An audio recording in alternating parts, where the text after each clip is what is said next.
আসসালামু আলাইকুম। আজকে আমি আপনাদেরকে কিছু কথা বলার জন্য আসছি। মূলত আমি এই মুহূর্তে যে জায়গায় আছি এটা হচ্ছে পটিয়া জমিরিয়া মাদ্রাসা আছে, ওই জমিরিয়া মাদ্রাসার ঠিক সামনেই। গাছ আপনারা দেখতে পাচ্ছেন এখানে অনেকগুলো গাছ এবং মশা মাছি আছে, বিকজ এখানে গতকাল ঠিক এই জায়গায় এই মুহূর্তে একটা অ্যাক্সিডেন্ট হয়েছিল একটা রিক্সার সাথে একটা ট্রাকের, এবং রিক্সায় তারা স্বামী স্ত্রীর সাথে একটা সন্তান হচ্ছিল ওই স্ত্রীর কুলে।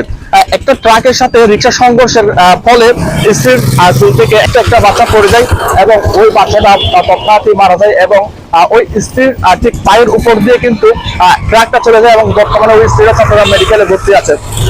আমি যদি আপনাদেরকে দেখে আপনারা দেখুন, আমার ক্যামেরাম্যান যদি একটু সামনে এসে এবং এই জায়গাটা দেখে আপনারা দেখুন এখানে অনেকগুলো মশা মাছি আছে। এবং আমি আজকে আপনাদেরকে কিছু কথা বলতে চাই। আমাদের পটিয়ার ক্রাইটেরিয়া অনেক বেশি আসলে প্রশ্নবিদ্ধ, বিকজ আপনারা এত ছোট্ট একটা রাস্তা এবং এই ছোট রাস্তায় বড় বড় গাড়ি আসে, এবং আপনারা দেখুন এখানে কিন্তু বেরিবাদ দিয়ে দিয়েছে, পাশে হচ্ছে ট্রেন। সো এইদিকে যাওয়ার কোনো স্কোপ নাই, ওইদিকে হচ্ছে দেওয়াল দিয়ে দিয়েছে জমিরিয়া মাদ্রাসার, ওইদিকে যাওয়ার স্কোপ নাই। ছোট্ট একটা রাস্তা, অনেক বড় বড় গাড়ি চলে, যার কারণে আসলে অ্যাক্সিডেন্ট হওয়ার সম্ভাবনা অনেক বেশি। সো আমি দেখাবো আপনাদেরকে, আমি আরো কিছু আপনাদেরকে জিনিস দেখাবো। মূলত এই পটিয়ায় যে স্পটগুলো আছে, মূলত আমরা কিভাবে এখানে স্বাচ্ছন্দ্যে চলবো এটা আসলে আমরা জানি না। আমি আপনাদেরকে আরো কিছু স্পট দেখাচ্ছি যেগুলো আসলে অনিয়ম এবং যেগুলোর কারণে আসলে আমাদের চলতে ফিরতে অনেক কষ্টসাধ্য হয়।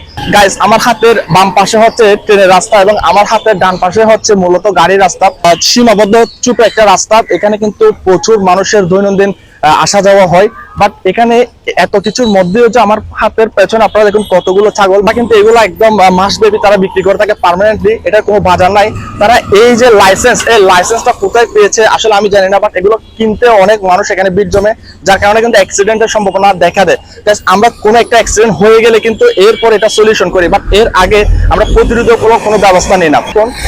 আমার পেছনে মূলত এই যে দেখুন আপনারা কত বড় বড় ট্রাক আসছে, এত বড় বড় ট্রাকগুলোর জন্য মূলত যে পরিমাণ রাস্তা লাগবে ওই রাস্তাটা কিন্তু আমাদের নাই, যার কারণে এখানে প্রচুর পরিমাণ ভিড় জমে, এবং এই ভিড় থেকে কিন্তু আমরা বিভিন্ন ধরনের ঝুঁকির সম্মুখীন হই এবং অ্যাক্সিডেন্টের সম্মুখীন হই।